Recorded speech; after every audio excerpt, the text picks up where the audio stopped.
As I shoot this video, it is summer, which means one thing. It's time for base building for cross-country season. So if that's you, if you're still a high school or college runner, you may be wondering, how do I eat for cross-country? How do I prep? Do I need nutrition? Is it a long enough race? What are all the considerations? Well, today we're going to cover that on this episode of Runner's High.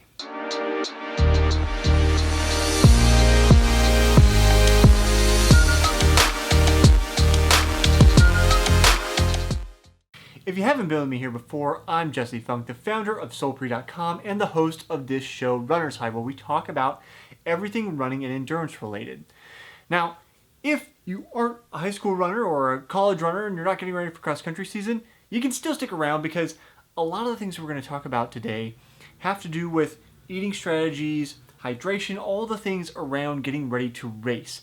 But I want to focus in particular on getting ready for cross-country season. One, because I love cross-country season. It's there's the smell of the season with the leaves and the rain and just the cool temperatures, and I love the off-road aspect. So, but beyond that, I know that often young runners, if that's you, get a lot of bad information, or at least when I was that age, there was a lot of misinformation and kind of bad strategies on hydration and nutrition. So I want to cover that and hopefully give you a little bit of a leg up on your competition, number one, but on yourself so that you're not hampering your own performance. So if that's you, hit subscribe, stick around for more videos in the future, but let's get on to talk about what exactly you should be doing as you prepare for your races. First and foremost, you may think it's carbo loading as the most important thing. No, it's not the most important thing. It is important, but not the most important. I would say number one is hydration. Now, with cross-country in particular, especially when we're talking about high school and college, the races aren't that long in the grand scheme of things. So you aren't probably going to be taking in any kind of nutrition while you're racing, unless you're in some kind of league or school that's vastly different than my experience. There's no aid stations or anything like that on these courses. It's just going to be the course start to finish. That means hydrating the day beforehand is going to be critically important. And knowing that, number one, I want to hydrate. You have to stay hydrated before the race to be ready for the race. But that your hydration needs are going to be different than somebody else's. Because a little known fact, which I'm trying to spread more of, is that each person loses a different amount of sodium in their sweat. It's called a sweat sodium concentration, and it varies from person to person, largely based on your genetics.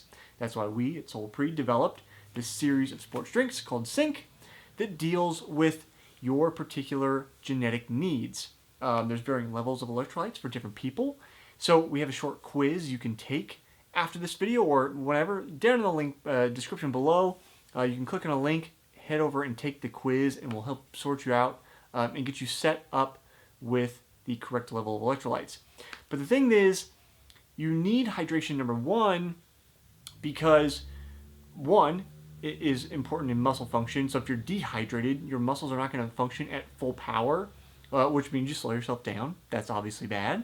The electrolytes are important because they help that muscle function.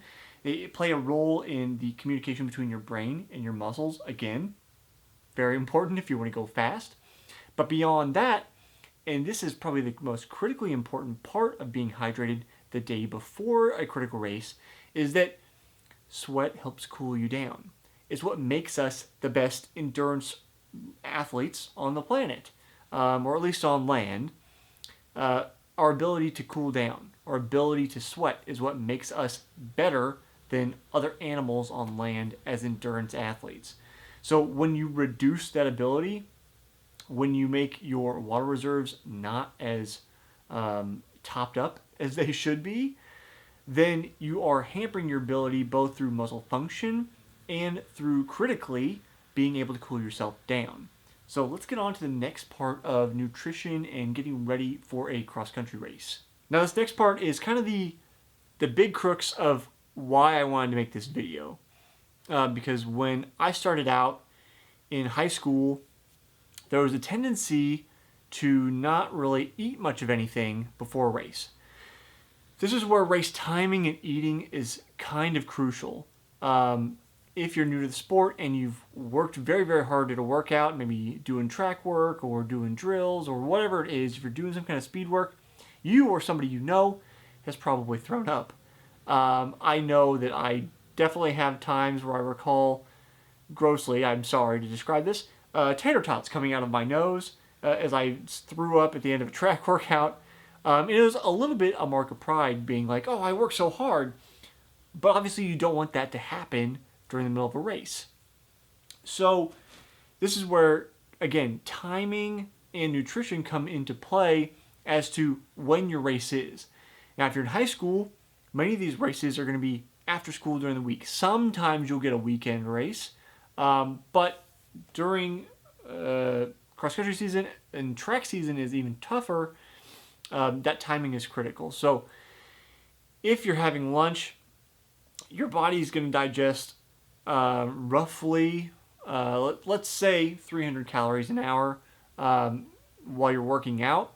I like to use that as a kind of maximum amount. It can do a little bit more than that at rest, but it's a good estimate. So if you say I'm having lunch at noon and the race is at 4, then you can probably eat 900 to 1200 calories for lunch, which should hopefully be plenty, and then be fine for the race.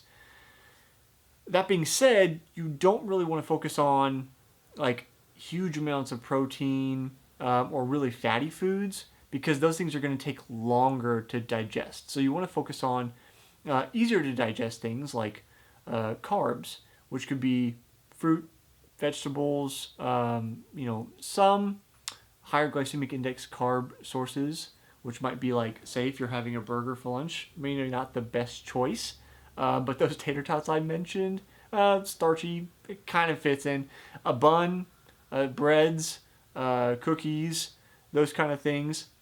Although maybe not the best nutritional choices, sometimes right before a race, if that's the best source of, I'll say, sugar, a quick source of carbs that you have, that can be good to kind of top up your glycogen reserves, which, if you don't know, we take sugar, we break it down into glycogen, which is then stored in our muscles, and then that is used to create fuel and move us forward. In cross-country or track, it's critically important to have your glycogen stores topped up, because of the speed that you're going to be burning more glycogen than you are fat. Versus as you get older, many people go to half marathon, marathon, ultra races. It's a much more fat burning intensive kind of race. But for the shorter stuff, glycogen is much more critical. So again, that timing, I like to estimate, again, I'll say max 300 calories an hour between when you're eating to when you're racing. But this is also something you have to experiment with. So it's a good thing to keep a log, keep a food log of, this is what I had for lunch, this is how the workout went for your training week, and then you kind of know, okay, I can and can't eat certain things before a particular race. So again, if you want to take that hydration quiz, click at the link down in the description below. We will help set you up with the matching level of electrolytes that you need based on your genetics. In our experience, if you want to do the more involved test, we actually have a sweat test where we can measure your exact level of sodium loss in your sweat. But that's typically going to be for people who are a little bit more advanced in both their race distance and race caliber, I guess I would say. But if you want to, feel free. But we use our estimator quiz, again, down in the description below. Click on that, check that out. And hopefully I'll see you on the next episode of Runner's High.